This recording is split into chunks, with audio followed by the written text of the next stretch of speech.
Assalamualaikum warahmatullahi wabarakatuh. Salam sejahtera bagi kita semua. Pertama-tama perkenalkanlah, nama saya Rahmaditya Hadifa Abdul Rozak Wijaya. Saya merupakan mahasiswa S2 Ilmu Linguistik Universitas 11 Maret Surakarta.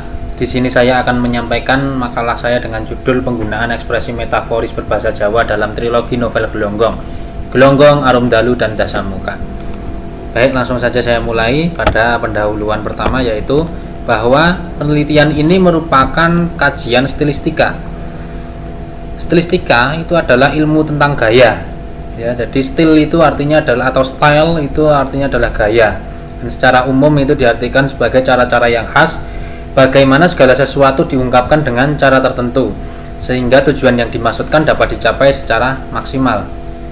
Kemudian yang kedua, pada stilistika terdapat kajian bahasa figuratif. Di dalam bahasa figuratif tersebut, salah satunya ada unsur pemajasan, di mana dalam penelitian ini saya memakai unsur tersebut dan saya fokuskan kepada majas metafora.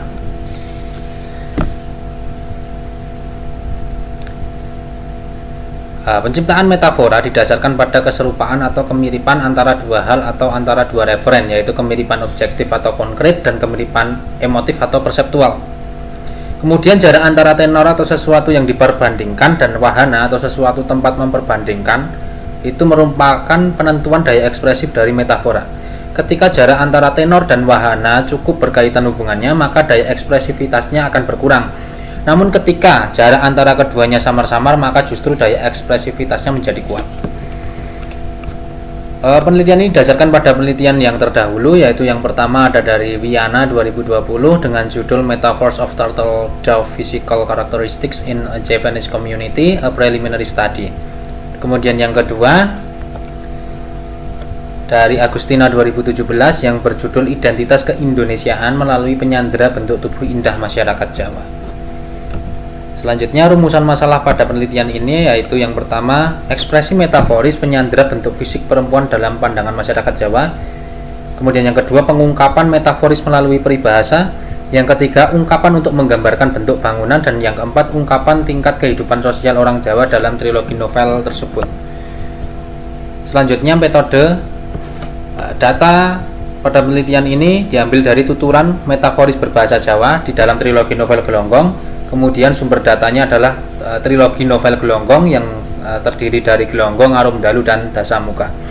Selanjutnya, pengumpulan datanya menggunakan teknik simak dan catat, dan metode analisis datanya menggunakan metode padan. Teknik dasar pilah unsur penentunya menggunakan daya pilah referensial. Selanjutnya, untuk hasil dan pembahasan.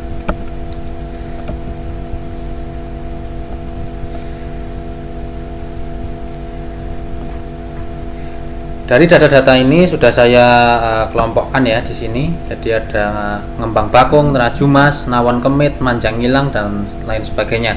Yang pertama ada ngembang bakung ya, itu asal katanya dari kata kembang yang dinasalkan eng menjadi ngembang. Di ngembang bakung artinya kalau dalam bahasa Jawa ada nasalnya, itu maksudnya adalah untuk kiasan pembanding ya, seperti simile ya. Jadi ngembang bakung itu maksudnya adalah seperti kembang bakung, rambutnya seperti kembang bakung. Kemudian nerajumas itu dari kata trajumas ya. Trajumas itu adalah timbangan emas, dan ini untuk menyandera atau melukiskan bentuk dari pundaknya nerajumas, artinya pundaknya itu seperti timbangan emas, jadi sama tingginya. Kemudian ada nawon kemit dari kata tawon dan kemit. Kalau dalam bahasa Indonesia itu artinya lebah tabuhan ya. Jadi ini untuk menyandera bentuk fisik pada pinggang ya. Jadi nawon kemit, pinggangnya nawon kemit, jadi pinggangnya seperti tawon kemit, seperti itu. Baik, saya langsungkan saja karena ada banyak sekali ini untuk menyandera tubuh wanita Jawa. Saya langsungkan kepada ekspresi untuk penanda waktu yang sudah saya kelompokkan ini. Yang pertama ada beduk dhuwur. Beduk itu merupakan ini ya, kalau di masjid-masjid, di musola itu ada beduk. Beduk itu adalah alat untuk ketika ada azan, akan tiba azan, itu beduk itu dipukul, jadi sebagai penanda waktu sholat juga. Dan artinya dubur itu adalah tinggi, jadi beduk tinggi maksudnya adalah pada jam 12 siang, di waktu zuhur ya, waktu dalam melaksanakan sholat zuhur, jadi beduk dubur artinya adalah siang pada jam 12 tepat itu. Kemudian ada lingsir wengi atau malam yang longsor.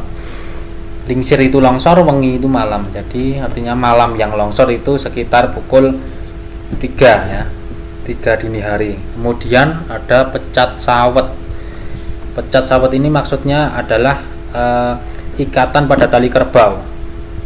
Ini untuk menggambarkan pada waktu jam 9 pagi, karena pada waktu itu petani-petani melepaskan ikatan tali kerbaunya itu untuk membajak sawah, jadi dinamakan pecat sawet itu ya, itu pada jam 9 pagi, 9 sampai 10 pagi seperti itu.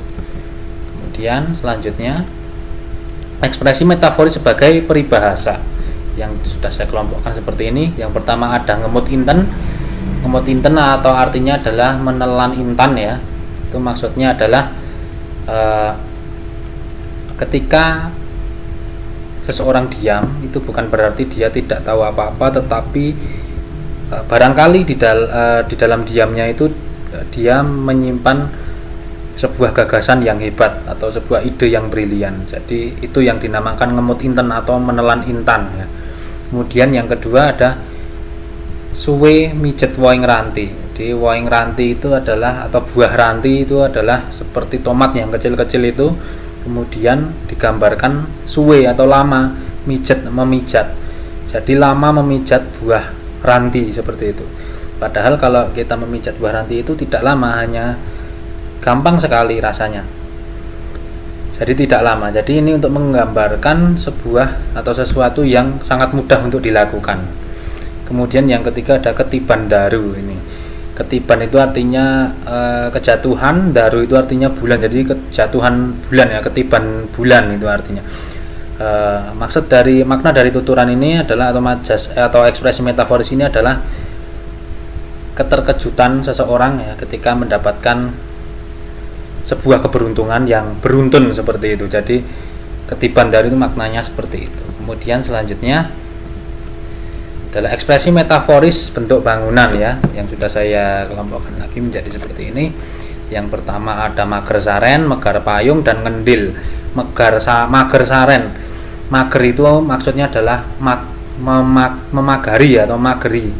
Saren itu maksudnya adalah tempat beristirahat. Tempat beristirahat siapa ya? Tempat beristirahat ratu atau raja yang di samping, di sekitarnya itu dipagari oleh bangunan-bangunan yang kecil-kecil itu tempat abdi kinasih tinggal, yang ngenger atau mengabdi pada keraton atau kerajaan seperti itu. Kemudian ada bentuk bangunan megar payung. Megar payung itu maksudnya adalah bentuk bangunan rumah yang sudah terdapat atapnya seperti itu. Terdapat atapnya, atap bangunan rumah di Indonesia ini kan, khususnya Jawa itu kan bentuknya kan segitiga seperti payung seperti itu. Jadi yang dimaksud megar payung adalah bangunan yang sudah ada atapnya seperti itu. Kemudian ngendil itu maksudnya adalah bentuk bangunan yang menyerupai dengan kendil. Kendil itu adalah sebuah bejana ya, bejana itu untuk menyimpan air. Kemudian selanjutnya adalah ekspresi metaforis untuk kasta sosial. Yang pertama ada trah kesuma ya. Trah itu keturunan, kesuma itu bunga. Keturunan bunga loh. Maksudnya bagaimana keturunan bunga itu? Maksudnya adalah bunga itu kan wangi, bunga itu juga indah untuk menggambarkan seorang bangsawan. Jadi keturunan bangsawan maksudnya seperti itu. Kemudian yang kedua ada kawula dasih.